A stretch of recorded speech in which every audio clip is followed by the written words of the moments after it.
Hi students, आज की इस वीडियो में मैं आपको बताऊंगा कक्षा 10 इतिहास पाठ नंबर 8। आपके पाठ का नाम है भारत में ब्रिटिश उपनिवेशवाद विरोधी आंदोलन। तो आज हम इसके अभ्यास के प्रश्न उत्तर करेंगे। चलो शुरू करते हैं। मैं हूं अजय और आप देख रहे हैं CCL क्लास। अब यहाँ पे जो है ना, ये जो आपका चैप्टर है ये हरियाणा बोर्ड के अंदर नई किताब है भारत एवं विश्व नाम से। तो उस किताब का पाठ नंबर 8 है। अब शुरू करते हैं चैप्टर को। बहुत ही प्यारे प्यारे क्वेश्चंस है ये। जो अभ्यास के प्रश्न उत्तर हैं आपको लिखे हुए भी मिलेंगे। तो हमारी ऑफिशियल वेबसाइट है cclchapter.com। तो वहाँ पर जो है ना आप विजिट करके आपको हर एक चैप्टर के नोट्स, हर एक चैप्टर के अभ्यास के प्रश्न उत्तर, महत्वपूर्ण प्रश्न उत्तर, MCQ, हर एक चीज़ आपको लिखी हुई मिल जाएगी। तो अगर आपको लिखा हुआ या नोटबुक वगैरह प्रिपेयर करनी है तो वहाँ से करो, ज़्यादा सुविधा रहेगी आपको। बट हाँ, अगर आपको चैप्टर को समझना है तो और या फिर आपको जो है क्वेश्चंस को समझना है तो यहाँ से करो, ठीक है। तो फिर वीडियो में फ़ायदा रहेगा आपको। अब आपके ऊपर है, मैंने दोनों तरीके से आपको प्रोवाइड करा रखा है, तो वो आपकी इच्छा है आपको किस तरीके से समझने में ज़्यादा मज़ा आता है। अब शुरू करते हैं इस चैप्टर को। पहला पॉइंट है फिर से याद करें। भाई हम याद कर करके थक चुके हैं, अब हमें वो वापिस से याद करना है। पहला प्रश्न आता है 1857 से पहले कौन कौन से आंदोलन हुए थे। यानी कि आंदोलन तो बहुत सारे हुए देश की आज़ादी के लिए, बट जो मेन क्रांति हुई थी वो होती है 1857 की। उससे पहले के आंदोलन पूछे कि उनसे पहले कौन कौन से आंदोलन हुए हैं। और ये सारे आंदोलन जो है ना, जो आपका चैप्टर जब खत्म हो जाता है लास्ट में तो उसमें बहुत सारे और भी है, मैंने लिमिटेड से डाले हैं जो आपको याद रहेंगे। और भी थे बट ये इतना जो है ना एज आप मतलब ज़्यादा से ज़्यादा ये 3 नंबर तक में क्वेश्चन आएगा। 5 नंबर में आएगा तब भी कोई दिक्कत नहीं है, तब भी आप ये 5 पॉइंट लिख दो, सफिशिएंट रहेंगे, ठीक है। तो इसीलिए मैंने ज़्यादा पॉइंट नहीं डाले। अब देखो ये मेन आंदोलनों की बात करें तो 1831 में कोल आंदोलन झारखंड में हुआ था। 1837 में खोंड आंदोलन उड़ीसा में हुआ। 1770 में सन्यासी आंदोलन बंगाल में हुआ। 1820 में भील आंदोलन राजस्थान में हुआ। 1828 में अहोल और खांसी नामक आंदोलन जो है असम के अंदर हुए थे। ये 2 आंदोलन थे अलग अलग, ये जो एक ही साल में शुरू हुए थे 2 आंदोलन। अहोम अलग आंदोलन था, खांसी अलग आंदोलन था। तो ये दोनों आंदोलन जो है असम के अंदर 1828 में शुरू हुए थे। तो ये जो है टोटली आंदोलन थे जो 1857 से पहले लड़े गए थे। और उसके बाद में जो है ना सारा गुस्सा 1857 की जो मेन क्रांति थी उसमें भड़क के सामने आया। अब देखते हैं, ये प्रश्न बहुत इंपॉर्टेंट है एग्जाम के पॉइंट ऑफ व्यू से भी। 1857 की क्रांति किन कारणों से हुई थी, हमको जो है कारण बताने हैं कि क्या क्या कारण रहे जिसकी वजह से 1857 की क्रांति हमें देखने को मिली। पहला पॉइंट था, यहाँ पे बहुत सारे कारण थे। अंग्रेजों ने भारतीय किसानों, हस्तशिल्प उद्योगों और देशी रियासतों को बर्बाद कर दिया। अब जिनको बर्बाद करा वो अपना बदला लेंगे ना, बिल्कुल लेंगे। उनकी दमनकारी नीतियों से लोग परेशान आ चुके थे, जो कुछ नहीं करते थे, इन कैटेगरी में से नहीं थे। बाकी लोग भी जो है उनकी जो पॉलिसीज आ रही थी उससे परेशान आ चुके थे। जैसे आजकल आ रही है पॉलिसी, सबको पता है कैसी आ रही है। सेना में भारतीय सैनिकों के साथ भेदभाव किया जाता था, भारतीयों की इज्जत नहीं करी जाती थी सेना के अंदर। जबकि जो ब्रिटेन के जो सैनिक होते थे, अंग्रेजी सैनिक जो होते थे, उनकी बहुत जो है कदर करी जाती थी। तो उससे सैनिक भी नाराज थे।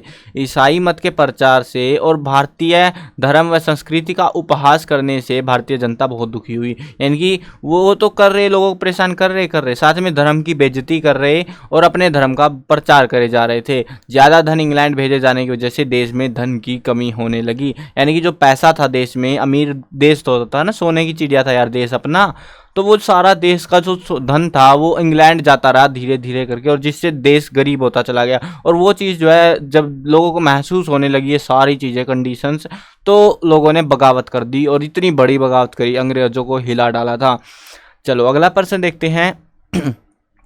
क्रांतिकारियों की गतिविधियों के मुख्य केंद्र कौन कौन से थे। मुख्य केंद्र का मतलब है कि कहाँ कहाँ उनके अड्डे बने हुए थे, किस किस जगह पे ज़्यादा जो है क्रांतिकारी हमको देखने को मिले। मुख्य केंद्र उन्हीं को हम कहेंगे। ये चैप्टर के लास्ट में टेबल में बता रखा है वहाँ का मतलब केंद्र कहाँ है, वहाँ का नेता कौन था, तो वो सारी चीज़ें आपको लास्ट वाली टेबल में से पता लगेंगी चैप्टर की। चलो देखते हैं अभी। क्रांतिकारियों की गतिविधियों के मुख्य केंद्र दिल्ली, लखनऊ, इलाहाबाद, झांसी, ग्वालियर, कानपुर, रेवाड़ी, झज्जर, बल्लभगढ़, पटना आदि जो है कुछ स्थान थे। कुछ एक डिफिकल्ट जगह के नाम थे तो मैंने छोड़ दिया, आसान से आपके लिए लिख दिए थे। अगला प्रश्न देखते हैं। आज़ाद हिंद फौज की स्वतंत्रता आंदोलन की क्या भूमिका थी। मतलब कि यहाँ पे हमसे क्या पूछा जा रहा है कि आज़ाद हिंद फौज जिसकी स्थापना किसने करी थी, सबको पता है ना। तो ये जो फौज थी यानी कि एक आंदोलन कह सकते हैं आप, तो इसमें जो है इसने स्वतंत्र आज़ादी दिलाने में क्या योगदान दिया, इसका क्या फ़ायदा रहा। तो इसका मेन फ़ायदा क्या हुआ था, चलो जानते हैं। आज़ाद हिंद फौज के आंदोलन का प्रभाव राष्ट्रीय आंदोलन और भारतीय सेना पर भी पड़ा, जिससे सेना में अशांति फैल गई। अब इसकी वजह से सेना में अशांति नहीं फैली, लोग परेशान हो रखे थे और ये आंदोलन को बढ़ा दिया इन लोगों ने, तो आज सेना में उस वजह से अशांति फैल गई। भारतीय सैनिकों के साथ हो रहे बुरे बर्ताव के लिए भारतीय सैनिकों ने आंदोलन कर दिया। तलवार नामक जहाज, ये जहाज का नाम है तलवार, तो इस जहाज से जो है भारतीय सैनिकों ने जय हिंद, इंकलाब जिंदाबाद, हिंदू मुस्लिम एक हो, ब्रिटिश साम्राज्यवाद मुर्दाबाद, ब्रिटिश साम्राज्यवाद का नाश हो, ऐसे बहुत सारे नारे लगा दिए। मतलब बेइज्जती हो रही थी, सिंपल बात। आंदोलन तो ऐसे ही होते हैं ना। आज़ाद हिंद फौज की लहर सारे देश में फैल गई जिससे भारतीय जनता अंग्रेजों का विरोध करने लगी। मतलब बहुत अहम योगदान रहा देश को, बोल सकते हैं ऐसा उत्साहित करने में आंदोलन के लिए। तो आज़ाद हिंद फौज ने इस चीज़ में अपना बहुत योगदान दिया। अगला प्रश्न देखते हैं, महात्मा गांधी के आंदोलनों का वर्णन कीजिए। यानी कि हमको यहाँ पे बताना है महात्मा गांधी ने कौन कौन से आंदोलन करे, वो हमको बताने हैं। अब हम ऐसा तो है नहीं सारे गांव का जो है, इसने तो बहुत सारे करे थे महात्मा गांधी ने, लेकिन हम सारों की बात नहीं करेंगे। हमें जो चैप्टर में बताए गए हैं 2-3 आंदोलन, उन्हीं की बात करेंगे, ज़्यादा की बात हम नहीं करेंगे क्योंकि कोई सेंस ही नहीं बनता यार इतना ज़्यादा इधर उधर से ढूंढ ढूंढ के लाने का। चलो देखते हैं। पहला आंदोलन, गांधी जी ने पहले विश्व युद्ध के बाद रोल्ट एक्ट, जलियांवाला बाग नरसंहार यानी हत्याकांड बुलाते हैं जिसको, ऐसी परिस्थितियों में गांधी ने असहयोग आंदोलन को चलाया। आंदोलनों का वर्णन करना, मतलब जो जो आंदोलन चलाए थे तो उनके बारे में बताना है। तो ये इस परिस्थिति में आंदोलन चला, असहयोग आंदोलन। 1929 में रावी के तट पर एक ऐतिहासिक अधिवेशन में गांधी जी ने पूर्ण स्वराज का प्रस्ताव रखा तथा इस उद्देश्य की प्राप्ति के लिए सविनय अवज्ञा आंदोलन चलाने का निर्णय किया। ब्रिटिश सरकार के व्यवहार से तंग आकर कांग्रेस ने 8 अगस्त 1942 को बम्बई अधिवेशन में भारत छोड़ो आंदोलन जो है इसका प्रस्ताव पास कर दिया और फिर ये आंदोलन चालू हो गया था। अब ये जो है आप बोलोगे भाई मतलब ये 2 पॉइंट तो ठीक है, ये तीसरा पॉइंट थोड़ा अजीब नहीं लग रहा, मतलब कांग्रेस क्या करने आ रही है। हम तो बात करें महात्मा गांधी की। देखो उस समय जो है ना महात्मा गांधी कांग्रेस का हिस्सा हुआ करते थे, तो कांग्रेस के साथ में होने की वजह से ये महात्मा गांधी भी उसी आंदोलन में, जो भारत छोड़ो आंदोलन था उसमें सारे बड़े बड़े नेता शामिल थे। तो इसी वजह से हम जो है महात्मा गांधी का आंदोलन इसको महात्मा गांधी के आंदोलनों में शामिल कर सकते हैं। ठीक है, तो ये वैसे तीन ही बता रखे थे, इससे ज़्यादा बताए भी नहीं यार, हम कहाँ से लाए। ठीक है, तो ये क्वेश्चन अगर आएगा तो 2 नंबर में आएगा, और 2 नंबर में आता है तो 2 ही पॉइंट लिखना, तीसरा को छोड़ देना। अगर 3 नंबर में, मैंने रेयर केस के लिए डाला है कि अगर 3 नंबर में दे दिया कभी एग्जाम में तो ये लिख देना, नहीं तो 2 पॉइंट सफिशिएंट है, पहला और दूसरा। ठीक है, तो ये लिख के आ जाना, मस्त नंबर आ जाएंगे। चलो अब आगे बढ़ते हैं, आइए विचार करें। चलो विचार करते हैं। पहला प्रश्न देखते हैं, बिरसा मुंडा के नेतृत्व में वनवासी आंदोलन किन कारणों से हुआ। वनवासी आंदोलन हुआ था, बिरसा मुंडा खुद जो भगवान बन गया था, उनका जो है मुंडा लोगों का मसीहा बन गया था, तो उसने जो आंदोलन करा उसके पीछे कारण क्या थे। अंग्रेजी साम्राज्यवाद ने वनवासियों के क्षेत्र में घुसपैठ करी। घुसपैठ समझते हो ना, मतलब जबरदस्ती घुस गए। मुंडा सामूहिक खेती करते थे, लेकिन अंग्रेजी शासन से यह परंपरा टूट गई, जिससे मुंडा वनवासियों में असंतोष पनपा। यानी कि वो इकट्ठे जो है ना कहीं कहीं परिवार मिलके खेती करा करते थे, लेकिन जो है ना जैसे ही अंग्रेजी सरकार आई तो उन्होंने जो है लोगों पर कर और वसूली लगा दिया, बहुत सारे कानून लगा दिए, तो जिससे लोग परेशान हो चुके थे। ईसाई धर्म के प्रचार के मुंडा लोग बहुत विरोधी थे, बहुत विरोध कर रहे थे। अंग्रेजी साम्राज्यवाद ने वनवासियों का शोषण करना शुरू कर दिया था। तो ये सारे वो कारण थे जिसकी वजह से वहां के लोगों ने आंदोलन कर दिया। अगला प्रश्न देखते हैं, प्रश्न नंबर 2, स्वतंत्रता आंदोलन में भगत सिंह, राजगुरु और सुखदेव का क्या योगदान रहा। ये तो आप सभी को पता होगा, इन्होंने जो है ना अपनी जान की बाजी लगा दी, लेकिन इससे पहले इन्होंने करा क्या, किसके लिए उसने जान की बाजी लगाई, तो वो हम समझते हैं। 30 अक्टूबर की बात है 1928 को लाहौर में साइमन कमीशन का विरोध करते हुए लाला लाजपत राय पर लाठीचार्ज से उनकी मौत हो गई। लाला लाजपत राय पर जो है ना लाठीचार्ज हो गया था वहाँ पे, तो उनकी मौत हो गई थी। राजगुरु और भगत सिंह ने सैंडर्स को गोली मारकर मौत के घाट उतार दिया। अब ये सैंडर्स कौन आ गया, ये सैंडर्स वही बंदा था जिसने जो है ना लाला लाजपत राय की हत्या करी थी, मौत करी थी लाठी मार मार के। तो इन दोनों ने, राजगुरु ने और भगत सिंह ने जो है गोली ठोक दी उसके सीने में, सीना फाड़ दिया उसका। लाला लाजपत राय की मौत का बदला ले लिया, ये गोली मार के उसको मौत कर दी, सीधी बात है। तो मार के उसको जो है अपने जो है लीडर का बदला लिया उन्होंने।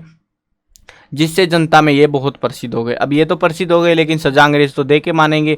जो अब तक क्रांतिकारियों की निंदा करते थे वे भी अब प्रशंसा करने लगे। और ऐसा क्यों हो रहा था? क्योंकि इन्होंने एक ऐसे बंदे की मौत का बदला लिया था जिसका देखो यहाँ पे कोई गलती ज़्यादा थी नहीं, लेकिन इसकी मौत हो गई लाठीचार्ज से। अंग्रेजी सरकार का मतलब बोल सकते हो कि जो उसने जबरदस्ती लोगों को मारा, तो उससे लोग परेशान हो गए थे। अब इन लोगों ने बदला लिया, तो जो लोग ये बोलते थे ना क्रांतिकारी जो है फालतू में है, ऐसे इनकी कोई ज़रूरत नहीं है, वो है, तो वो लोग भी अब इनकी प्रशंसा करने लग गए, क्योंकि भाई इन्होंने सही बदला लिया इस कंडीशन में।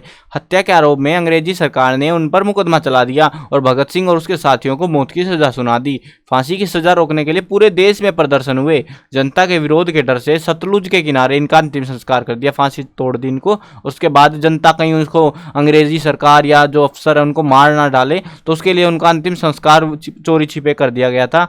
इन महान देशभक्तों ने अपने देश की रक्षा के लिए अपने प्राणों का बलिदान दे दिया और लोगों को जो है जागरूक करा, सबसे बड़ी बात। अगला प्रश्न देखते हैं, कामागाटा मारू घटना क्यों हुई? अब ये घटना क्या है भाई? मतलब अजीब सा नाम है ना, ये जो है जहाजी घटना है, बहुत ही मतलब अजीब ही काम हो गया था, बेफालतू में लोगों को मार दिया अंग्रेजों ने, तो वो उसको हम कामागाटा मारू घटना कहते हैं। चलो जानते हैं क्या हुआ था। गदर पार्टी के सदस्यों ने, गदर पार्टी तो समझते हो ना, चैप्टर में हमने डिटेल में समझा था गदर पार्टी, तो उसके जो सदस्य थे उन्होंने भारत में हथियारों की क्रांति लाने के उद्देश्य से क्रांतिकारियों को जर्मन शस्त्रों के साथ तोसामारू नामक जहाज से भारत भेजा, परंतु इसकी सूचना अंग्रेजों को लग गई पहले ही। इसीलिए भारत पहुंचने पर सभी व्यक्तियों को कैदी बनाकर मृत्युदंड दे दिया, सबको मार डाला। आते जहाज आया, पकड़ा और मार डाला सब लोगों को अंग्रेजों ने।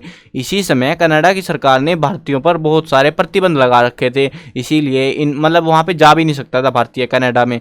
इसीलिए इन भारतीयों के सहयोग के लिए सिंगापुर के एक धनी भारतीय बाबा गुरुदत्त सिंह ने कामागाटा मारू जहाज, ये जहाज का नाम है, ठीक है ना, इस जहाज में 350 भारतीयों को लेकर कनाडा के लिए प्रस्थान कर दिया।